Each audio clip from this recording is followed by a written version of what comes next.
Entonces, el oligopolio pues es la forma que más existe en todas las industrias que conocemos, en la banca, en automóviles, etcétera, etcétera. En economía decimos que un oligopolio es una forma de mercado en la que hay un grupo de empresas, un grupo pequeño, el concepto de pequeño pues depende del tipo de actividad a la que se realice, de vendedores. La palabra se deriva de oligos, que significa pocos, y polein, vender. Así como monopolio es uno que vende, oligopolio son pocos que venden. Debido a que hay pocos vendedores, cada oligopolista es probable que sea consciente de las acciones de los demás. Así las decisiones de estas empresas influyen en la industria y se ven influidas por las decisiones de otras empresas. Además puede existir lo que se llama la planeación estratégica por miembros del oligopolio, que debe tomar en cuenta las posibles respuestas de los otros participantes en el mercado para obtener sus beneficios o sus ganancias máximas. Las características del oligopolio son que unas cuantas empresas, unas cuantas marcas, unas cuantas firmas producen la mayor parte o toda la producción de un mercado. El producto puede o no estar diferenciado. Automóviles son diferentes, pero es un oligopolio. Existen barreras de entrada a las nuevas firmas. No es fácil meter, por ejemplo, una nueva industria automotriz. Las firmas pueden obtener beneficios a largo plazo y la condición de óptimo para una empresa es cuando, al igual que el monopolio que veíamos la vez pasada, el ingreso marginal, que aquí no es igual al precio, aquí el ingreso marginal va a variar, el ingreso marginal se iguala con el costo marginal. O sea, se trata pues de un grupo muy poderoso quienes ganan mucho. Y aunque se vistan de lo que se vistan, pues son monopolios o oligopolios. Vemos que hay muchas, una empresa puede controlar a otras, son algún dueño que a través de las acciones puede controlar otros grupos, y aquí vemos algunos de los empresarios más importantes de nuestro país que tienen importantes oligopolios. Aquí vemos, por ejemplo, cómo la General Motors va teniendo acciones de otras, lo mismo la Ford, la Fiat, etcétera, etcétera. Y de esta manera, pues, una empresa pues, puede tener el control de otras empresas. Claro, el grave problema de esto es que las empresas oligopólicas pueden decir, pues, ¿para qué competimos? ¿Para qué nos dañamos? Mejor vamos a ponernos de acuerdo y de esta manera, pues, vamos a poner un precio que nos convenga a nosotros y no el precio de mercado, no el precio que más conviniera a los consumidores. Y desde luego, pues esto implica que quienes se van a perjudicar puedan ser los consumidores. Entonces los oligopolios, por otro lado, puede ser que se dedican a hacer fuercitas unos contra otros. Entonces que no haya colusión, sino que compitan realmente. Entonces pueden ser incluso dos empresas como la Coca y la Pepsi y que pues estén viendo quién es la más poderosa en el mercado mundial. Y pues desde luego habrá quienes dicen que en un momento determinado pues los oligopolios son los que mandan. Bueno, hay distintos tipos de oligopolio. En primer lugar tenemos el oligopolio concentrado. Es el oligopolio constituido por pocas empresas con tamaños similares y principalmente con productos idénticos. Entonces, por ejemplo, pues las empresas de pastas de dientes, de productos de belleza, generalmente son pocas empresas, más o menos del mismo tamaño, y sus productos son bastante parecidos, aunque nunca se llega a ser totalmente idénticos. Hay lo que es más común, el oligopolio de competencia monopolista. Esta es la estructura de mercado en la cual pocas empresas venden o producen bienes y servicios que no son idénticos. A veces la diferencia es la marca, el sabor, el modelo, alguna característica, un detallito en, como puede ser la marca en una ropa, pues hace que porque tenga un lagarto, pues ya sea distinta y con esto ya no son productos idénticos. Hay lo que se llama el oligopolio diferenciado cuando existen diferencias de tamaño entre las pocas que venden un bien o un servicio en un determinado mercado. Estamos, por ejemplo, pensando en Maseca. Maseca es una gran empresa, pero imagínense cuántos productores de harina de maíz hay. Pero ¿qué es lo que vemos? La mayor parte de las tortillerías en nuestro país utiliza pues el maíz de Maseca. Entonces es un oligopolio. Hay desde luego aquí que distinguir el más serio, el más complicado de los oligopolios, que es el oligopolio coludido. Este es aquel en el cual las empresas se ponen de acuerdo entre sí, van a cooperar con la finalidad de minimizar la competencia entre ellos y van a llegar a una tranza, a un acuerdo, van a convenir. Por ejemplo, dos empresas se fusionan para subir el precio y disminuir la cantidad. O sea, lo contrario de lo que dice aquí. Es rarísimo, por ejemplo, que se diera lo contrario, que las empresas buscaran la competencia. Entonces la colusión es todo acuerdo que se dé entre empresas en un mercado oligopólico, el cual afecta las cantidades que se van a producir, generalmente van a ser menos, y los precios que se van a cobrar, y generalmente van a ser más, independientemente de la forma jurídica que adopte dicho acuerdo. Puede ser desde un simple pacto de caballeros hasta una completa fusión. Aquí hay un ejemplo, vamos a suponer que se trata de dos empresas que producen algo que no tiene costo, pensemos por decir algo, agua. Si no produce nada, el precio es 10, entonces el ingreso sería 0. Si la cantidad es 10 y el precio fuera 11, serían 111. Y así, ¿en qué punto de esta gráfica es donde vemos que el ingreso es mayor? Si nos damos cuenta, es a 60. Al precio de 6, el ingreso es 360. Entonces, ¿qué es lo que pasaríamos por que una empresa es un poquito más grande que otra?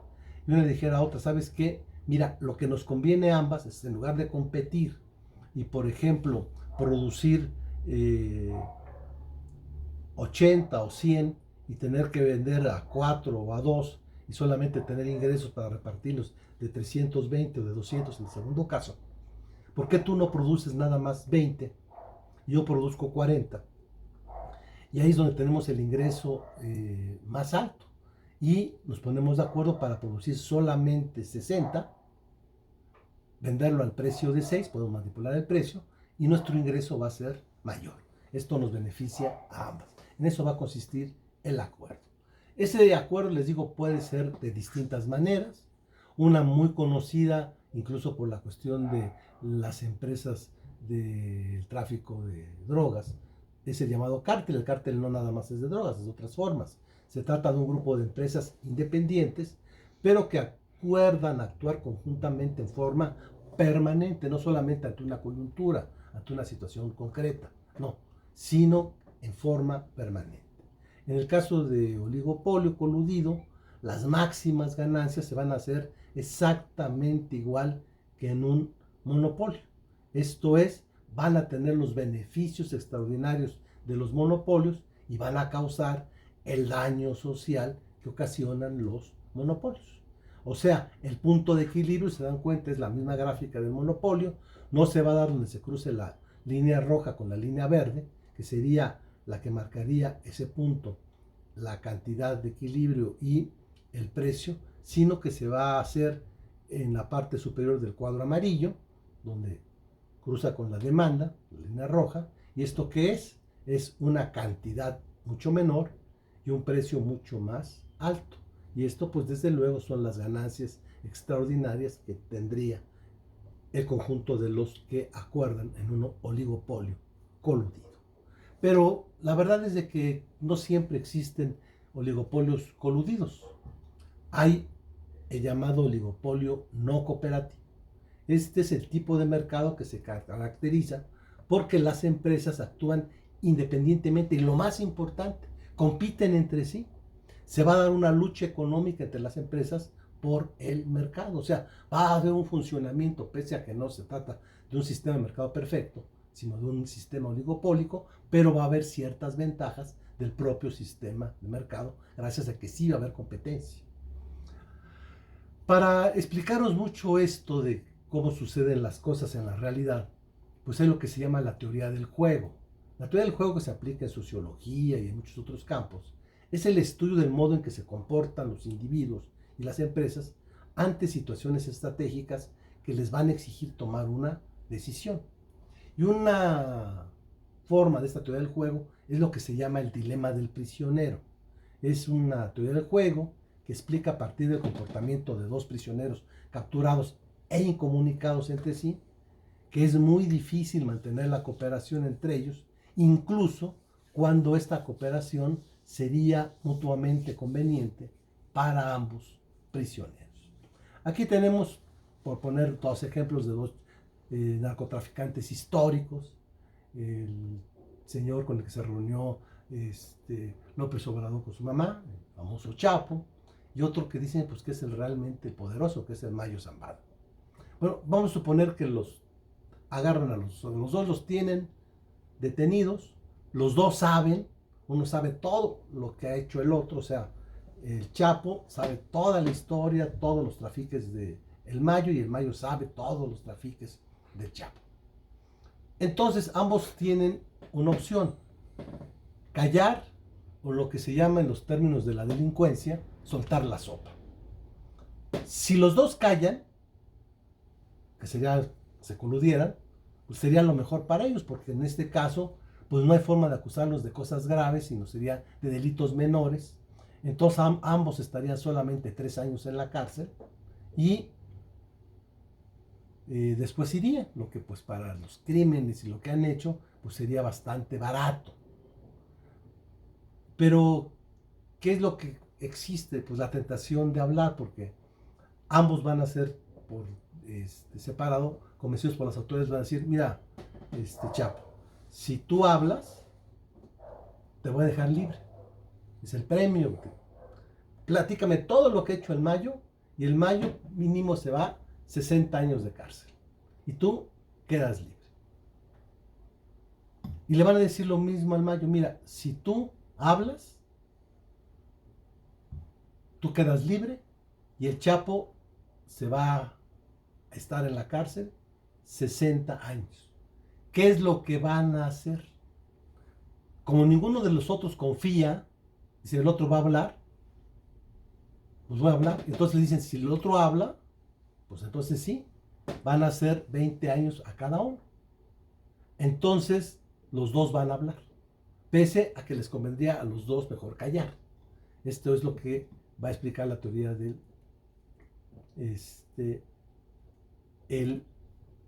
otra cosa, pensando en negocio, vamos a suponer que hay un pleito entre Carlos Slim y Azcárraga, dos empresas que tienen una importancia en, por ejemplo, en telefonía celular, en medios de comunicación, etc.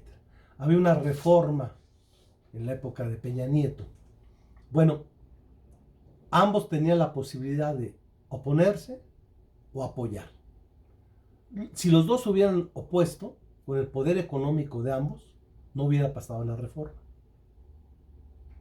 Pero si solamente Slim hubiera apoyado y Azcárraga no, Slim ganaría, se quedaría con todas las concesiones, sería el visto bien por el gobierno, y Azcárraga perdería muchísimo. Ya no tendría, sobre todo, participación estatal en sus negocios. Por el contrario, si el que se opone es Slim y Azcárraga apoya, pues Azcárraga gana muchísimo y Slim perdería muchísimo. ¿Qué es lo que va a suceder? Que de hecho fue lo que sucedió. Ambos apoyaron la reforma y ambos perdieron un poco, relativamente poco, porque bueno, para los millones que ganan, pues sí es un poco. Entonces, ¿qué es lo que vemos? Y esta es, digamos, la principal conclusión. En el caso de el oligopolio no coludido, que es cuando las empresas actúan individualmente sin ninguna colisión entre ellos, la producción les permitirá maximizar sus beneficios en un punto que no va a ser el de monopolio. O sea, va a ser mayor cantidad y menos precio que el monopolio. Pero también va a ser menor cantidad y más precio que la que se daría si hubiese un sistema de mercado de libre competencia. O sea, principalmente en el precio, este oligopolio tiene un precio que es más bajo que el del monopolio, pero es más alto que de un sistema de libre competencia. Aunque, pues desde luego, en ambos casos, el monopolio y oligopolio, pues se presentan lo que se llama las pérdidas irrecuperables de las ganancias derivadas del comercio, y esto va a perjudicar a los consumidores y a la sociedad. Así llegamos a la conclusión de que lo ideal, el sueño, lo mejor para los consumidores, lo mejor para que se aprovechen los recursos escasos, lo mejor para que haya crecimiento económico, es un sistema de mercado. Pero como este no se da, pues lo que sigue, menos malo, o mejor, como lo queramos ver, es el sistema de oligopolios, que es el que realmente vivimos, pero que los oligopolios sí compitan entre sí. Y lo que más daña a la sociedad es la existencia de los monopolios. El grave peligro es que los oligopolios se coaliguen, se pongan de acuerdo, y por eso en nuestra Constitución, en el artículo 28 constitucional, se establece tanto la prohibición de los monopolios como también los acuerdos, las prácticas que signifiquen acuerdos para elevar los precios en perjuicio de los consumidores. Por eso es importante que este tema lo analicemos por las repercusiones jurídicas que van a haber en su próximo curso de Derecho Económico. Muchas gracias.